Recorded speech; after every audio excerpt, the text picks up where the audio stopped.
Cricket के रोचक किस्सों में भारत के उन दो खिलाड़ियों का जिक्र करेंगे जो जिनके नाम के आगे कार्तिक लगे हुए थे, यानी मुरली कार्तिक और दिनेश कार्तिक। लेकिन बदकिस्मती ये कि दोनों उस दौर में पैदा हुए जब विकेट कीपिंग में या विकेट के पीछे महेंद्र सिंह धोनी का दबदबा था और स्पिन गेंदबाजी में अनिल कुंबले और हरभजन सिंह का दबदबा था। इसलिए दोनों खिलाड़ी प्रतिभा होने के बावजूद उस ऊंचाई तक नहीं पहुंच सके जिस ऊंचाई तक उन्हें पहुंचना चाहिए था।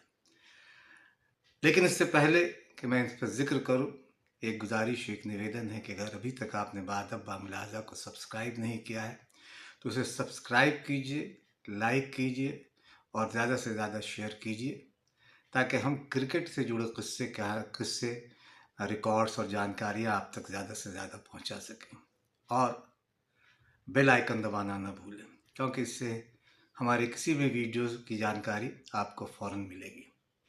तो भारतीय क्रिकेट में दो कार्तिक हुए और जो अपनी प्रतिभा की बदौलत और भी ऊंचाई पे जा सकते थे, लेकिन ऐसा हुआ नहीं।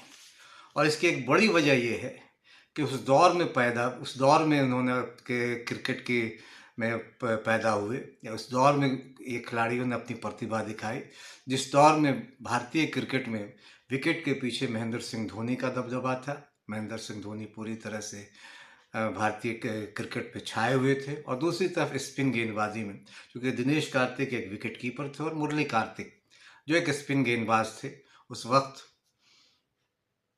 अनिल कुंबले और हरभजन सिंह जैसे खिलाड़ियों का दबदबा था, जोर था। इसलिए इन दोनों की प्रतिभाएं बहुत आगे नहीं जा सकी जितनी प्रतिभाएं थी इनमें। हालांकि स्पिन गेंदबाजी की बात करें तो बहुत सारे कई और भी खिलाड़ी हैं जो उस दौर में उभरे, लेकिन हरभजन सिंह और अनिल कुंबले की छत्र छाया से आगे नहीं निकल पाए, चाहे पीयूष चावला है या अमित मिश्रा हो।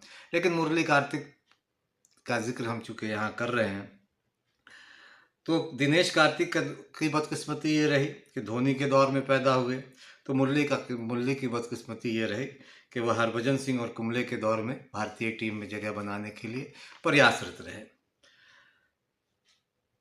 मुरली का अगर आपने कभी देखा हो, कुछ वीडियो देखा हो या उनकी गेंदबाजी देखे होंगे, तो उनकी लूप लेती गेंदबाजों से ज़रूर कायल हुए होंगे। वो बल्लेबाजियों को जिस तरह से वो कहर उठाते थे, अपनी लूप लेती गेंदबाजी से बल्लेबाजों को परेशान करते थे। उन्हें और ज़्यादा खेलना चाहिए था, लेकिन ऐसा हो नहीं पाया। मुरली कार्तिक को 2000 के आसपास अफ्रीका के खिलाफ कुंबले का साथ देने के लिए भारतीय टीम में चुना गया। उस सीरीज़ में वो कोई बहुत ख़ास प्रदर्शन नहीं कर पाए।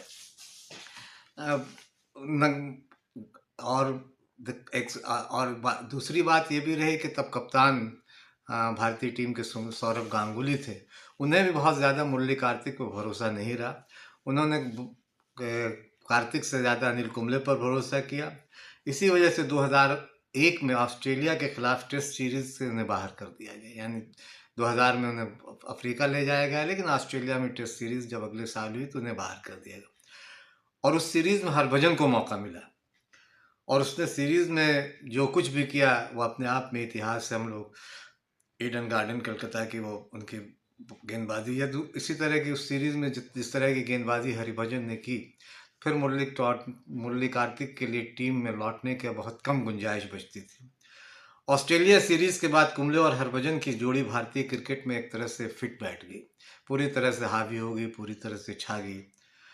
फिर मुरली कार्तिक तरफ तभी देखा जाता जब इनमें से कोई एक चोटिल हो जाता और ज़ख्मी हो जाता, तब मुरली कार्तिक को टीम में जगह मिलती, लेकिन फिर भी उन्हें उतने मौके नहीं मिलते। कार्तिक को टुकड़ों में मौका मिला और वो अपनी कोई बहुत बड़ी छाप नहीं छोड़ गया। हालांकि कई बार ऐसा होता है कि अपनी गेंदबाजी से प्रभावित तो ज़रूर करते और कई मौक़ों पर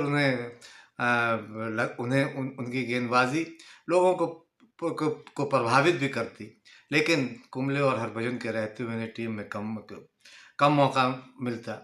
हालांकि उनकी टर्न लेती गेंदें बहुत कई बड़े बड़े बल्लेबाजों को छकाती, उनको परेशान करती, गच्चे दे आती। 2007 में ऑस्ट्रेलिया के खिलाफ मुंबई वनडे में 6 विकेट उन्होंने लिए। 6 विकेट उन्होंने लिए। और उस स्पेल में को कौन भूल सकता है जो उन्होंने गेंदबाजी की मुंबई वनडे में, उस स्पेल को कोई भूल नहीं सकता है। लेकिन उसके बावजूद उनकी कोई परमानेंट जगह भारतीय टीम में नहीं बन पाए। लेकिन कुंबले के रहते हुए दूसरे किसी लेग स्पिन को खिलाना भी संभव नहीं था, इसलिए मुरली कार्तिक कभी कुंबले का विकल्प नहीं बन सके। बस कुंबले जब कभी बाहर होते या हरभजन सिंह बाहर होते तो मुरली कार्तिक को टीम में जगह मिलती। और इस वजह से उनका कैरियर प्रतिभा के बावजूद बहुत उठान नहीं पा सका। बाएं हाथ के स्पिन मुरली कार्तिक बाएं हाथ से गेंदबाज, बाएं हाथ की स्पिन गेंदबाज ने काउंटी क्रिकेट में, यानी इंग्लैंड में जब उन्होंने काउंटी क्रिकेट खेला तो उसमें काफ़ी कामयाब रहे। लंकाशायर लीग में उन्होंने 39 मैच में 163 विकेट लिए। इससे उनकी प्रतिभा का अंदाज़ा लगाया जा सकता है। और उनका औसत तब 10 से भी कम रहा था। बाद में उन्होंने मिडिलसेक्स टीम के साथ करार किया और 12 मैच उन्होंने खेले और उसमें 51 विकेट झटके। आईपीएल में कलकत्ता नाइट राइडर्स की तरफ से उन्होंने 10 मैच खेले और 6 के आसपास के रन रेट से उन्होंने रन दिया। तो देखा जाए तो मुरली कार्तिक ने भारतीय टीम के लिए का क्रिकेट कैरियर बहुत ज़्यादा बेहतर नहीं कहा जा सकता। हालांकि उनमें प्रतिभा उनमें काफ़ी थी। लेकिन दो बड़े स्पिनरों की वजह से वो बहुत ज़्यादा कुछ अपने प्रतिभा का प्रदर्शन नहीं कर पाए। और जैसा मैंने शुरू में कहा कि उस दौर में पैदा हुए जब हरभजन सिंह और अनिल कुंबले की तूती भारतीय क्रिकेट में बोल रही थी।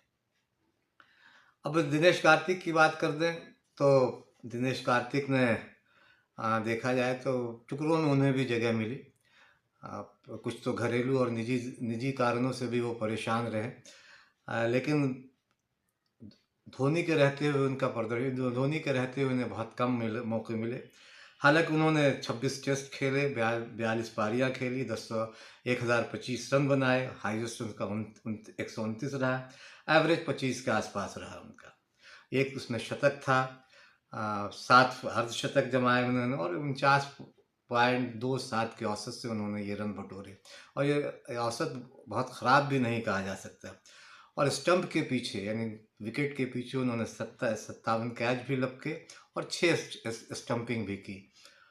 ओडीआई की बात करें तो ओडीआई में उन्हें ज़्यादा मौका मिले, 94 ओडीआई खेला। कई बार उन्हें बतौर बल्लेबाज भी मौका मिले और 94 ओडीआई में उन्होंने करीब 1752 रन बनाए। अब उनका हाई सबसे सर्वश्रेष्ठ 79 रन रहा और स्ट्राइक रेट 73.24 का रहा।